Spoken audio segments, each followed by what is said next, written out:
효성중공업 2026년 1분기 실적을 스루풋 회계로 분석하고 연말 매출을 예측하고 손익분기점을 예측해 보도록 하겠습니다. 매출은 27.4% 증가했고 영업이익은 194.6%가 증가했습니다. 가공비 배부 재고자산 회전율은 6.6회전율이고 PBR은 15.72로 매우 높은 상태입니다. 손익분기점 도달은 10.9월로 예상이 됩니다. 효성중공업에 대한 사업 계획입니다. 본사는 마포구 마포대로 119 공덕동 홈페이지 구경해 봤고요. 전력산업의 핵심 설비인 변압기, 차단기와 산업생산 설비에 필요한 전동기, 기어 및 화학장치 등을 생산 판매하고 있다고 소개하고 있습니다. 그리고 미래 산업으로서 ESS 전기 저장 장치, 스태콤, IT 기반 전력 설비 자산관리, 어세트 매니지먼트, 수소 충전 시스템, 액화 수소 사업 등 신규 사업을 지속적으로 강화하고 있다. 이렇게 되어 있고요. 건설 부분이 있습니다만은 큰 비중을 차지하고 있지는 않습니다. 이 전력 설비를 할 때 공사까지 같이 하는 경우가 있는 것 같습니다. 일반 건설하고는 좀 약간 차이가 있는 것 같기도 하고요. 하지만 뭐 주택 사업도 한다고 여기 소개는 하고 있습니다. 주가는 352만 8천 원으로 1년 전 65만 원보다 무려 442.8%가 폭등했습니다. PBR은 15.72로 1282%가 뛰었습니다.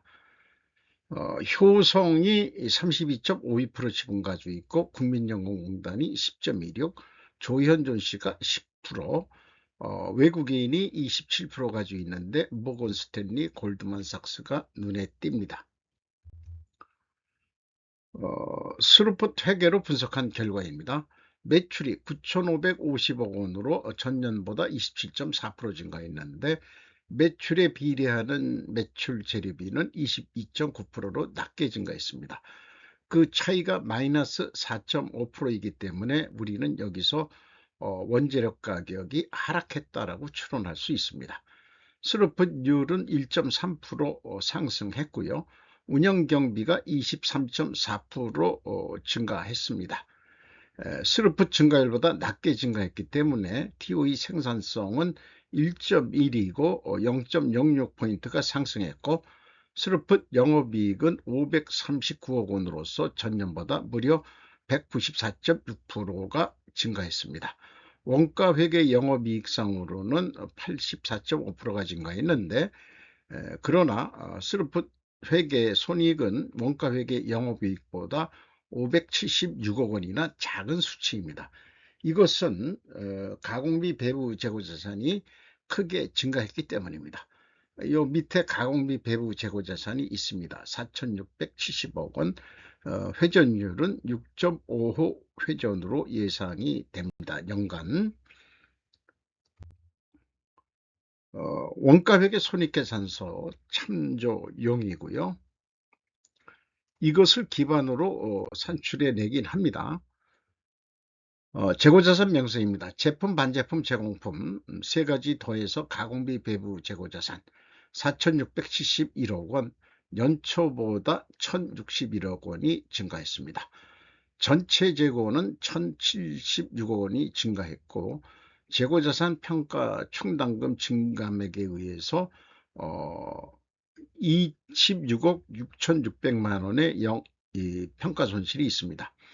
미청구공사가 있긴 있습니다만은 그 규모가 미미해서 78억 증가했습니다만은 손익에 크게 영향을 미치지 않는다고 보기 때문에 또 이 증가한 만큼 실제 매출액에서 플러스를 했을 거라고 예상은 하고 있습니다만은 그렇게 큰 영향은 미치지 않고 있습니다.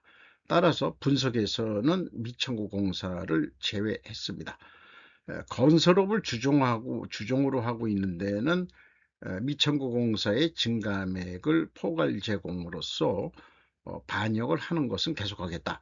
그러나 일반 제조업에서 계약자산으로 되어 있는 것은 이제는 그것을 적용 안 하기로 방침을 세웠습니다. 그래도 분석에는 큰 영향이 없기 때문에 그렇습니다. 그러나 건설업은 틀립니다. 어, 매출이 27% 증가했는데 가공비 배부 재고자산이 2%더 높게 증가했습니다. 바람직하지 않습니다. 비용의 성격적 분류 분석 내용입니다. A. 제품 및 제공품 등의 변동 마이너스 1061억 원이면 재고가 증가했다는 뜻이고요. 원재료 및 소모품 사용액이면 이 3,979억 원 24.6% 증가했습니다. AB를 더한 MC 매출원가 재료비는 2,918억 원으로서 20.5%가 증가했습니다. 운영경비는 23.4% 증가했고요. 5,517억 원에서 판매관리비 792억 원을 뺀 4,724억 원이 공장 가공비가 되겠습니다.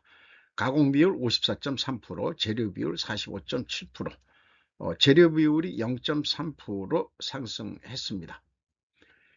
여기서는 원재료 가격이 상승했다라고 2차 추론을 하게 되는데 1차 추론과는 모순이 됩니다. 이런 것은 수량에 의한 재고 회전율로 보완을 해야 해소가 될 것입니다. 재고자산 증감액 일치합니다. 재고자산 변동 범위 기준이 스르프 가져가는 기준, 그것이 원래 또 원가회계도 정상이어야 하고요. 1단계가 일치하면 2단계 깔끔하게 일치합니다. 그 다음에 3단계도 깔끔하게 맞습니다. 일은 단지 단수 차이입니다.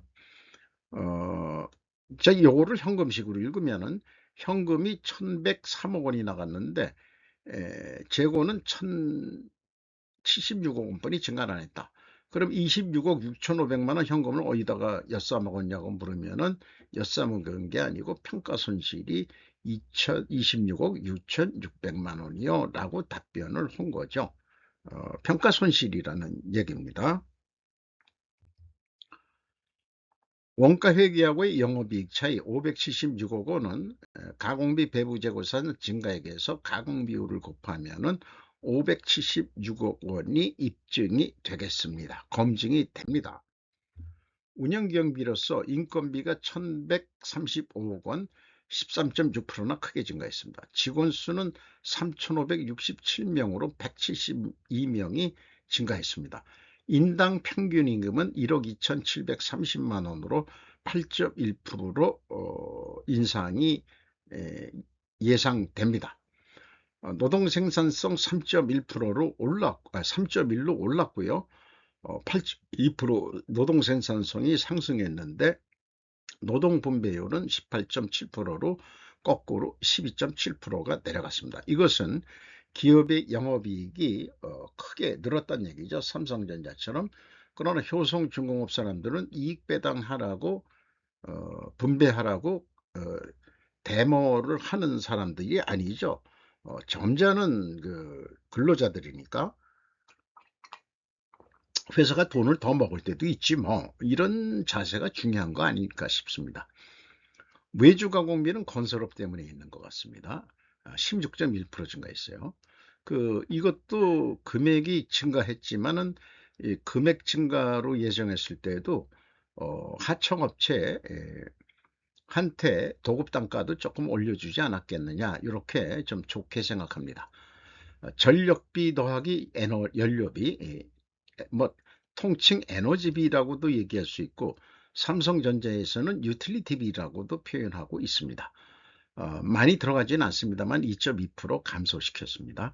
수출비는 95.3%나 크게 증가했습니다. 매출 증가하고 비례가 되는데 이게 중전기다 보니까 무게가 무거워서 운반비가 수출비가 많이 들어갈 것 같아요. 경영평가 지표로서 재고회전율 상승했고 스루픈율 상승했습니다. 동일 방향이면 투명하게 가정을 세웁니다. 투자자본 이익률 1.7%로서 1% 상승했고 총 자산 회전율 0.18로서 0.03포인트가 상승했습니다. 0.03 회전이 상승했습니다. 이거를 4로 곱하면은 0.72 정도인데 자신의 자산 역량이 좀 충분히 못 돌린다. 1보다 한참 머니까요. 좀 더 활성화되어야 될 것 같습니다. 저는 그 개인적인 생각으로 건설업을 좀 독립 자회사로 시키는 게 바람직하지 않느냐. 조금 더 전문 자회사를 만들기 위해서 그렇게 생각을 합니다만, 영업구매 평가지표로서 매출 채권 수금 속도 1.4회전 3개월에 매입 채무 지급 속도 1회전 뭐 큰 차이가 없습니다. 근데 자기네 수금 속도는 빨라졌는데 요것도 조금 빨라졌긴 했네요. 근데 현금 버퍼율이 그렇게 높진 않습니다. 4.4%. 두퐁 ROI 자본 회수율 2.6%로 1.7% 상승했습니다. 두 가지 경영평가 지표가 다 상승했기 때문에 투명 회계 가정을 하고 이것을 입증하려면은 원재료 가격이 하락하고 판매 가격은 이상이 돼야 됩니다. 어떻게 됐을까요? 원재료 가격이 하락했을까요? 아닙니다. 이 현대 일렉트릭도 미리 했지만은 이 강판 구리가 만드는 비중의 한 15% 정도 미만입니다. 한 80%가 이 부자재 이런 것들이 많은데 그것도 공시해야 되지 않을까 싶어요. 그리고 제품 가격 추이는 이렇게 뭐 바라바라 얘기했는데 곤란하게 따마 기재를 생략합니다. 그러나 성실한 기업체는 모르니까 뭐 예를 들어서 변압기 그 다음에 뭐 차단기 크게 이렇게 얘기를 한다면은 전체 매출액에서 전체 수량 나누면 단순 평균 단가로 그냥 얘기해 주면 되는 거 아니에요? 근데 뭐 개별 수주에 의한 판매이고 수주 제품의 기능이나 옵션 그거 누가 모르냐 이 사람들아. 그러니까 안다 이 말이야. 그러니까 단순 평균이라는 게 왜 필요하냐 이거예요. 이거 약간 이거는 불성실합니다. 제가 봐서는 그렇습니다. 그래서 지금까지 논의된 것을 요약 정리하면은 투명성을 입증해주고 싶어도 본인들이 굳이 사양하네요. 그 친절한 금자씨가 되고 싶었는데 금자씨가 안 되게 만드네요. 그렇습니다. 현금 흐름 재무지표입니다. 1번 EAT 세후 현금 순이익으로는 1054억 원을 벌었습니다. 2번 EMS 영업활동 현금 흐름은 4022억 원이 현금 유입이 있었습니다. FEM 최종 2166억 원의 현금 수익이 있다고 돈을 벌었다고 봐야 되겠습니다. 이 EAT 세후 현금 순이익은 영업 부분까지고요. FEM은 최종 영업 외 그 다음에 뭐 재무 활동 이런 걸 다 포함해서 하는 것입니다. 자유현금으로는 채권자한테 1519억 원을 갚았어요. 돈을 벌어서. 이자 부채 레버리지율이 9.7%로 팍 떨어졌습니다. 이자율이 2.8%네요. 주주 자유현금으로는 698억 이익배당 정도로 알고 있습니다. 이게 대부분 여러 가지 뭐 자기 주식 취득도 있고 기타 등등이 있습니다만은 항상 이 자본 변동표 비교해도 맞기 때문에 그냥 주주한테 간 돈이 698억 원이다 이렇게 알면 될 것 같습니다. 이 두 가지를 합한 게 회사가 프리하게 집행한 금액이 되겠습니다. 2218억 원을 내 의지에 따라서 갚을 것 같고 주주님들한테 줄 돈 드리고 이렇게 자기가 자유의지로 집행한 것을 그래서 프리캐시라고 부르는 거 아니냐. 일본 애들이 좀 잘못 번역했어요. 잉여현금이라고 그랬는데 뭐 긍정적인 의미도 있고 부정적인 의미도 있기 때문에 잉여농산물은 괜찮은데 잉여인간 그러면은 이게 좀 이상하단 말이에요. 그 잉여인간을 처분을 좀 해야 되는 거 아니냐. 인구가 많다. 그럼 잉여인간 처분을 어떻게 하냐. 전쟁으로 죽이자. 뭐 이상하게 말이 이 사이드로 빠졌습니다만은 납입자본 성장률 2.2배로서 진전이 없고요. 이익잉여금률 57.6%로 0.5% 상승했습니다. 1분기 실적이 전년보다 127.4% 증가를 했는데 이거를 참고해서 연말 매출액을 예측해 봅니다. 묘수가 있진 않습니다. 운영경비 기준 1 더하기 300%에서 스르픈율로 나누면은 3조 8,200억을 할 것 같습니다. 매출 재료비 기준으로도 동일한 방법으로 매출 재료 비율로 나누면은 3조 8,200억을 할 것으로 예상이 됩니다.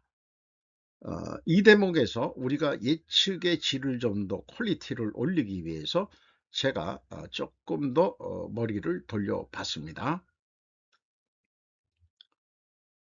전년도에 제가 분석을 했다고 가정하고 동일한 방법으로 예측을 하면은 2조 9,988억 원을 할 거라고 예상을 했을 텐데 실제 결산서를 보면은 4조 978억 원입니다. 그 갭이 무려 26.8%면은 이거는 점쟁이로 그 미아리에 좌판 깔 수가 없어요. 점쟁이라고. 그래서 사후 예측의 갭이 너무나 크다. 26년 실행 계획을 더 증가하는 것으로 조정할 필요가 있겠다. 아마도 이 효성중공업은 4분기에 매출을 크게 증가시킬 것으로 예상됩니다. 건설 부분 미청구공사 증가평가 등도 있을 것이고요. 계절적 수요라기보다는 쭉 진행하다가 실적이 좀 저조하다. 그러니까 빨리 좀 밀어내라. 뭐 퀄리티를 지키면서 뭐 이런 여러 가지 그 일련의 그 매월 다양한 이 영업 정책이나 생산 활동, 판매 활동을 하겠죠. 자, 이 대목에서 올해 그 손익분기점 도달 시기는 10.9월입니다. 거의 11월 달 다 돼서 10월 말에 나가서나 손익분기점이 나옵니다. 그러니까 효성중공업은 11월 달, 12월 달 판 거가 돈이 되지 10월 달까지 판 거는 직원들 월급 주고 재료비 들어간 거 딱 하기 바쁜 거다. 이런 얘기가 되겠습니다. 근데 전년도가 11.5월, 11월 중순에 도달하는 거로 되어 있습니다. 그러니까 전년도보다는 손익분기점이 더 빨리 올 것 같습니다. 0.6개월. 그러면 3, 6, 18, 한 20일 정도 빨리 올 것으로 예상이 됩니다. 액션 플랜을 그래서 350% 잡아봤습니다. 1분기에서 1 더하기 350이니까 3분기니까 분기별로 약 17% 증가로 예상을 했습니다. 그러면은 4조 2,976억 원 하는 거로 그 스루픈율은 그대로 가는 거로 하고요. 가격 변동이 없다고 보고. 근데 계약을 요거를 어떤 그 변압기 한 대 가격이라고 가정하죠. 429만 원 하기로 했다. 조그만 거. 그럼 51만 원 남는다. 그 지금 또 욕심을 내야 되겠다. 그럼 어떡할 거냐? 재고 회전율이 6.5 회전인데 7조 위회전으로 10% 올린다. 있는 재고를 수주 가격도 있지만 기존 표준으로 파는 것도 있거든요.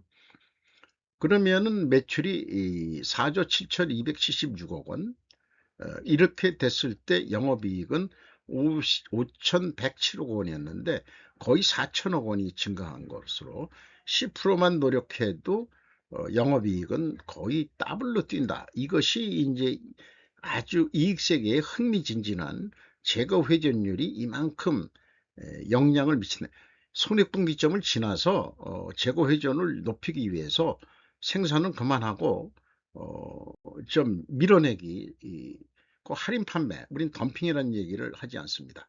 그렇게 해서라도 팔 수 있으면 팔아라. 재고가 아까 좀 회전율이 좀 더 올려야 되지 않겠냐. 그런 생각이고요. 원가 회계 1 더하기 300%에서 재고가 20% 감소했을 때 20% 증가했을 때 각각의 매출 원가 그 범위를 생각하게 됩니다. 재고가 감소했을 때는 매출원가가 증가하고요. 재고가 증가했을 때는 매출원가가 내려가게 되어 있습니다. 이게 원가회계의 잘못된 로직이라고 저는 얘기를 주창하는 거죠. 그래서 동일한 목표 이익을 얻기 위해서는 재고가 감소했을 때는 좀 비싸게 팔아야 되고, 재고가 증가할 경우에는 좀 싸게 팔아도 동일한 목표 이익은 얻을 수가 있습니다. 그런데 영업이익 쪽에서는 두 개의 진리는 없다.